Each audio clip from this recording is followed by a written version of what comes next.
जय श्री कृष्णा। आप सभी का आपके अपने YouTube चैनल किटकैट स्टोरीज पर हार्दिक स्वागत है। आज सुनिए माघ मास महात्म्य की आगे की कथा। इससे पहले के अध्याय में आपने गाय, बछड़े और व्याघ्र की कथा सुनी थी। श्री सूत जी कहने लगे, हे महर्षियों, उसी के समीप पूर्व भाग में अगस्त्य कुंड है, जहाँ परम पुण्यदायिनी और सभी पापों का नाश करने वाली बावली है। जो मनुष्य वहाँ फाल्गुन मास के शुक्ल पक्ष की अष्टमी तिथि को उपवास करके स्नान करता है, उसे अपनी इच्छा के अनुकूल वस्तु की प्राप्ति होती है। अगस्त्य वापी के दक्षिण भाग में कपिला नदी है, जहाँ कपिल मुनि ने सांख्य शास्त्र की सिद्धि प्राप्त की थी। कपिला के पूर्व भाग में सिद्ध क्षेत्र बताया गया है, जहाँ पूर्व काल में लाखों मनुष्य सिद्धि को प्राप्त हुए हैं। जो मनुष्य जिस कामना को लेकर वहां तपस्या करता है, वह 6 महीने के भीतर अवश्य ही उसे प्राप्त कर लेता है। हे ब्राह्मणों, सिद्ध क्षेत्र के निम्न भाग में एक शुभ कारक वैष्णवी शिला है, जो घूमती रहती है। उसकी आकृति चौकोर है और वह सभी पातकों का नाश करने वाली है। वह महानदी के जल से धुली हुई और मनुष्यों को मोक्ष देने वाली है। उस शिला के आगे गंगा, यमुना, सरस्वती संगम रूपा त्रिवेणी बहती है, जो भोग और मोक्ष देने वाली है। उसके उत्तर भाग में रुद्रकोटि तीर्थ है, जो दाक्षिणात्य महात्माओं द्वारा पूजित है। उसे रुद्रावर्त भी कहते हैं। जो पुरुष रुद्रावर्त क्षेत्र में श्राद्ध करता है, वह 100 यज्ञों का फल पाता है। जो वहां उपवास पूर्वक रात्रि में जागरण करता है, वह इच्छानुसार चलने वाले विमान के द्वारा अंत में स्वर्ग को जाता है। वही पूर्व काल में महात्मा राजा नल ने चर्ममुंडा देवी की स्थापना की थी। जो मनुष्य महानवमी के दिन भक्ति पूर्वक चर्ममुंडा देवी का पूजन करता है, वह मनोवांछित पदार्थों को प्राप्त करके सनातन पद पा लेता है। बहुत पहले की बात है, वीरसेन के पुत्र नल इस भूमंडल के राजा थे, जो समस्त सद्गुणों से युक्त थे। विदर्भ देश की राजकुमारी दमयंती उनकी पतिव्रता पत्नी थी। एक समय राजा नल ने कलयुग से आविष्ट होकर अपने भाई पुष्कर के साथ जुआ खेला। उसमें वे अपना सारा राज्य हार गए। फिर नल अपनी पत्नी को साथ लेकर घने वन के भीतर चले गए। वहां उन्होंने ये सोचा कि अगर दमयंती राजा भीम के घर चली जाए तो वनवास के कष्ट से मुक्त हो सकती है। इसलिए रात में इसको सोता छोड़कर मैं दूर चला जाऊंगा, जिससे ये साध्वी दमयंती मुझसे अलग होकर कुंडिनपुर को चली जाएगी। ऐसा निश्चय करके राजा नल सुख से सोई हुई दमयंती को छोड़कर घने वन में चले गए। प्रातःकाल उठकर दमयंती जब इधर उधर देखने लगी तो उसने अपने पास नल को नहीं पाया। तब वह दुख से आतुर होकर वन में करुण स्वर से विलाप करने लगी और धीरे धीरे कुंडिनपुर की राह लेकर अपने पिता के राजमहल में जा पहुंची। नल भी उस वन को छोड़कर उस समय दूसरे बड़े भारी वन में चले गए और घूमते घूमते हाटकेश्वर क्षेत्र में ही जा पहुंचे। इसी बीच में महानवमी का दिन आ गया। फिर नल ने वहां चर्ममुंड धारिणी दुर्गा जी की मृन्मयी मूर्ति बनाकर उसका पूजन किया और फल मूलों का भोग लगाकर देवी को तृप्त किया। फिर वे देवी के आगे हाथ जोड़कर खड़े हो गए और बड़ी श्रद्धा के साथ स्तुति करने लगे। नल बोले, चर्ममुंड धारण करने वाली श्रेष्ठ देवी, तुम सर्वत्र व्यापक हो, तुम्हारी जय हो। सर्वेश्वर तथा संपूर्ण राजाओं के द्वारा वंदित हे दक्ष कुमारी, आप प्रत्येक कार्य में दक्ष हो। हे शुभे, आपकी जय हो। काल रात्रि, अचिंत्य, नवमी और अष्टमी को प्रिय मानने वाली देवी, आपकी जय हो।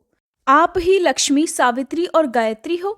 हे देवी, तीनों लोकों में स्त्री रूप में जो कुछ भी दिखाई देता है, वह सब आपके ही अंश से प्रकट हुआ है। इस विषय में मुझे कोई संदेह नहीं है। इस सत्य के प्रभाव से आप इस मूर्ति में निवास करो। देव दानव वंदिते, इस भक्ति से संतुष्ट होकर आप अपना सानिध्य यहाँ स्थापित करो। श्री सूत जी कहते हैं, राजा नल के इस प्रकार स्तुति करने पर भक्त वत्सला चतुर्भुजा देवी ने प्रत्यक्ष दर्शन दिया और इस प्रकार कहा, वत्स, मैं तुम्हारे इस स्तोत्र से संतुष्ट हूँ, इसलिए तुम मुझसे मनोवांछित वर मांगो। राजा नल बोले, देवी, मैंने प्राणों से भी अधिक प्रिय अपनी पत्नी दमयंती को हिंसक जंतुओं से भरे निर्जन वन में त्याग दिया था। वह आपकी कृपा से अखंड शील से युक्त और निर्दोष रूप में मुझे फिर प्राप्त हो, ऐसा यत्न कीजिए। जो आपके आगे इस स्तोत्र द्वारा स्तुति करे, उसे उसी दिन आप मनोवांछित वस्तु प्रदान करें।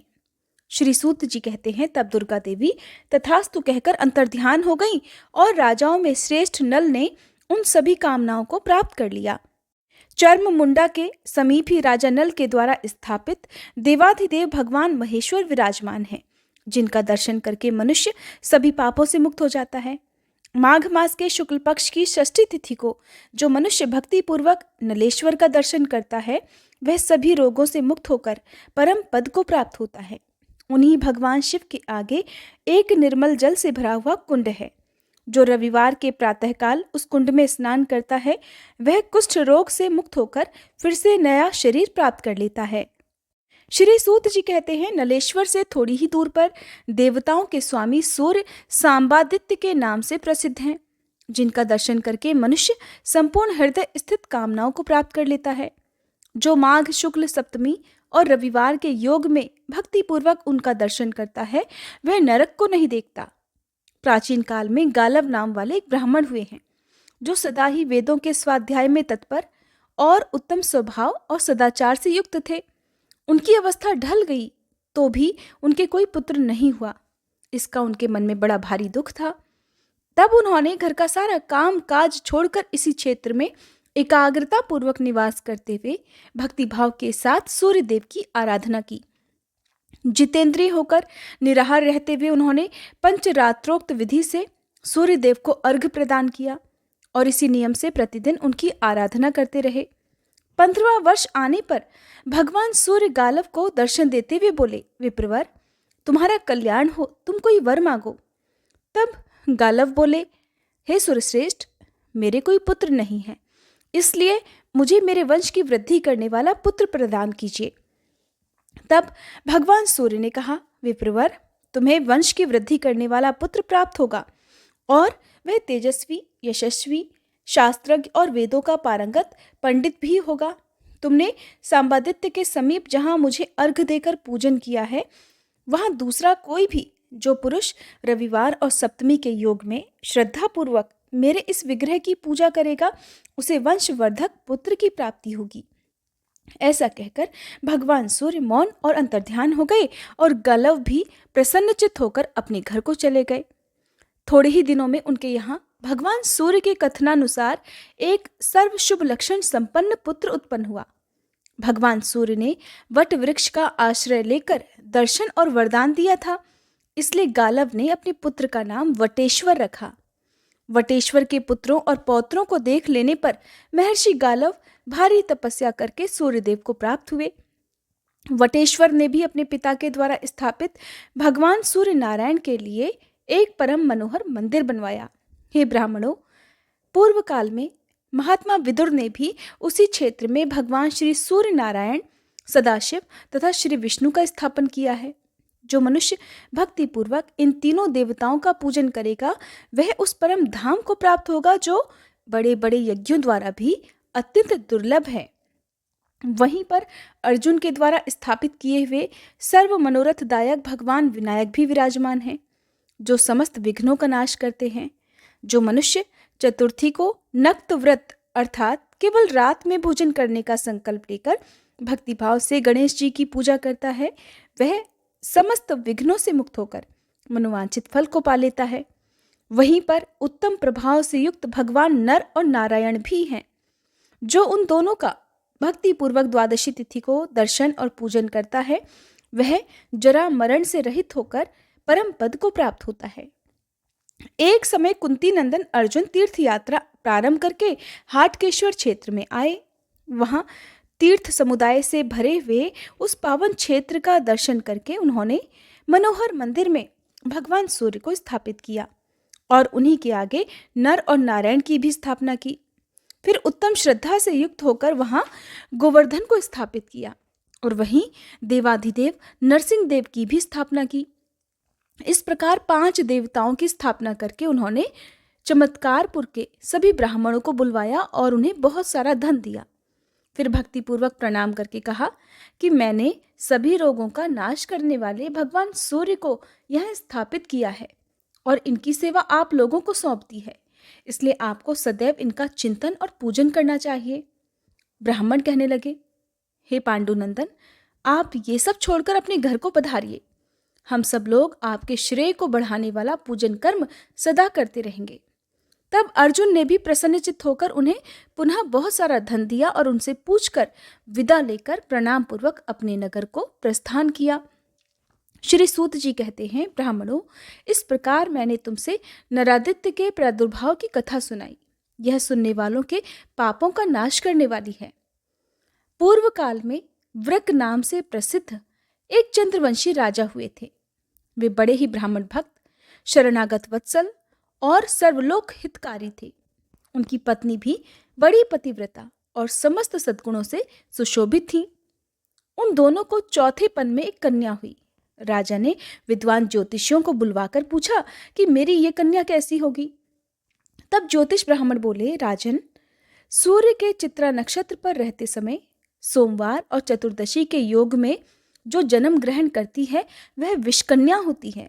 ऐसी कन्या के साथ जिसका विवाह होता है वह पुरुष 6 महीने के भीतर अवश्य ही मृत्यु को प्राप्त हो जाता है। वह जिस घर में जन्म लेती है वह चाहे कुबेर का ही महल क्यों ना हो, उसे 6 महीने के अंदर ही धन से रहित कर देती है। इसलिए आपकी यह पुत्री वास्तव में विषकन्या है। यह पितृकुल और स्वसुरकुल दोनों का नाश कर देगी। इस कारण आप इसे त्याग कर सुखी हो जाइए। अगर आप हमारे कहे हुए हितकर वचन पर श्रद्धा रखते हो तो ऐसा ही कीजिए। सुनकर राजा कहने लगे, ब्राह्मणों, मैं इस कन्या को त्याग दूं या घर में रखूं, दोनों ही दशाओं में मेरे पूर्व शरीर से किया हुआ कर्म ही फलीभूत होगा। पहले का शुभ कर्म हो या अशुभ कर्म, उसे मिटाया नहीं जा सकता। इसलिए मैं अपने कर्म को ही आगे रखकर इस कन्या का त्याग कदापि नहीं करूंगा। जो जिस जिस शरीर से जैसा जैसा कर्म करता है वह उसी उसी शरीर से पुनः सबके फल को भोगता है। अपनी इंद्रियों से पूर्व जन्म में जो कर्म किया गया है वो कभी मिट नहीं सकता। उसका फल तो भोगना ही पड़ेगा और बिना किए हुए किसी कर्म का फल अपने सामने आ ही नहीं सकता। इसलिए मेरे सामने जो भी परिणाम आए मुझे कोई भय नहीं है। देहधारी जीव के लिए गर्भ में ही आयु, कर्म, धन, विद्या और मृत्यु, इन 5 वस्तुओं की सृष्टि कर दी जाती है। जैसे वृक्षों और लताओं में फल और फूल अपने समय पर ही आते हैं, समय का उल्लंघन कभी नहीं करते, उसी प्रकार पूर्व जन्म का किया हुआ कर्म भी अपने समय का उल्लंघन नहीं करता। नियत समय पर उसका भोग करना ही पड़ता है। कोई भी पुरुष पूर्व शरीर द्वारा किए हुए कर्म को अपने बल और बुद्धि से पलट देने में समर्थ नहीं है। जो शीघ्रता पूर्वक दौड़ता है उसके पीछे उसका कर्म भी दौड़ता है। कर्म साथ ही सोता और खड़े होने पर साथ ही खड़ा भी होता है। जिसको जहां भी सुख या दुख भोगना है वह रस्सी से बंधा हुआ सा बलपूर्वक वहां खिंचकर अपने आप ही पहुंच जाता है। जैसे तेल समाप्त हो जाने पर दीपक बुझ जाता है, उसी प्रकार कर्मों का नाश हो जाने पर फिर जीव मोक्ष को प्राप्त हो जाता है।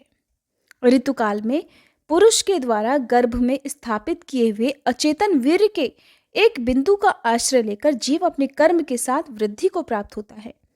जिस उदर में कितने ही अन्न पान डाले जाए नष्ट हो जाते हैं, भक्ष्य पदार्थ पच जाता है, वहीं पड़ा हुआ वह गर्भ क्यों नहीं नष्ट हो जाता। इसलिए लोक में देहधारियों के द्वारा किया हुआ शुभाशुभ कर्म ही सुख दुख के रूप में प्राप्त होता है, ऐसा मेरा निश्चय है। वन में त्यागा हुआ अनाथ बालक भी जीवित रहता है और कई बार घर में बड़े प्रयास से पाला पोसा जाने वाला शिशु भी मृत्यु को प्राप्त हो जाता है। ऐसा निश्चय करके राजा ने ज्योतिषियों के सलाह देने पर भी उस विषकन्या का त्याग नहीं किया। पिता ने उसका नाम शर्मिष्ठा रख दिया। इसी समय क्रोध में भरे हुए राजा के शत्रुओं ने उनके राज्य को सभी ओर से सताना आरंभ कर दिया। तब राजा भी चतुरंगिणी सेना के साथ बाहर निकले और उन्होंने शत्रुओं के साथ घोर युद्ध किया, जो यमराज के लोक की जनसंख्या बढ़ाने वाला था। 10वें दिन राजा वृक को शत्रुओं ने सभी ओर से घेर कर मार डाला। इनके मारे जाने पर शेष सैनिक भय से पीड़ित होकर अपने नगर को भाग गए। इसी समय समस्त पुरवासियों ने शोकपरायण होकर उस दुष्टा विषकन्या को लक्ष्य करके कठोर वचनों में कहा कि इसी पापिनी के दोष से राजा की मृत्यु हुई है। इसलिए इसे शीघ्र ही बांध लिया जाए और जब तक इस नगर का क्षय ना हो जाए तब तक ही इसे यहाँ से बाहर निकाल दिया जाए। पुरवासियों की ये तरह तरह की बातें सुनकर विषकन्या को अब बड़ा वैराग्य हुआ। उसने अपनी निंदा की और भय तथा शोक में डूबी हुई वह रात में ही निकलकर घने वन में चली गई। वहां प्राणों का त्याग करने का निश्चय करके वह आगे बढ़ती जा रही थी कि हाटकेश्वर क्षेत्र में जा पहुंची। उस महान क्षेत्र में विषकन्या ने देखा कि बहुत सारे तपस्वी जनों से वह वन घिरा हुआ है। चित्त में अत्यंत आह्लाद उत्पन्न करता है। इतने में ही उसे अपने पूर्व जन्म की बात का ध्यान हो आया। अहो, पूर्व काल में जब मैं चांडाल जाति की स्त्री थी, यही इसी वन में, इसी क्षेत्र में मैंने एक गाय की प्यास बुझाई थी। उसी के प्रभाव से मैं राजा के पवित्र भवन में उत्पन्न हुई, इसलिए अब मुझे यहीं रहना चाहिए। पूर्व जन्म में गऊ के लिए किए हुए जलदान के महात्म्य का विचार करके उसने निर्मल जल से भरे हुए एक सरोवर का निर्माण किया, जो कि समुद्र के समान विस्तृत और मनोहर कमल वन से सुशोभित था। वहां बहुत से हंस, वक और चक्रवाक आदि पक्षी सब ओर रहने लगे। फिर राजकन्या ने उस सरोवर के समीप कैलाश शिखर के समान ऊंचा एक सुंदर मंदिर बनवाया, जो देखने में बड़ा ही मनोहर था। उसी में भक्तिभाव से भगवती पार्वती की स्थापना करके शास्त्रोक्त व्रत का आश्रय लेकर राजकुमारी शर्मिष्ठा ने देवी के आगे बड़ी भारी तपस्या की। हरे कृष्णा। इस कथा के आगे का महात्म्य सुनने के लिए उम्मीद है आप अगली वीडियो का इंतजार जरूर करेंगे। आज का अध्याय यहीं समाप्त हुआ। अगर वीडियो पसंद आई हो तो प्लीज़ वीडियो को लाइक करके हमारे चैनल को अगर अभी तक सब्सक्राइब नहीं किया है तो सब्सक्राइब करना मत भूलिएगा।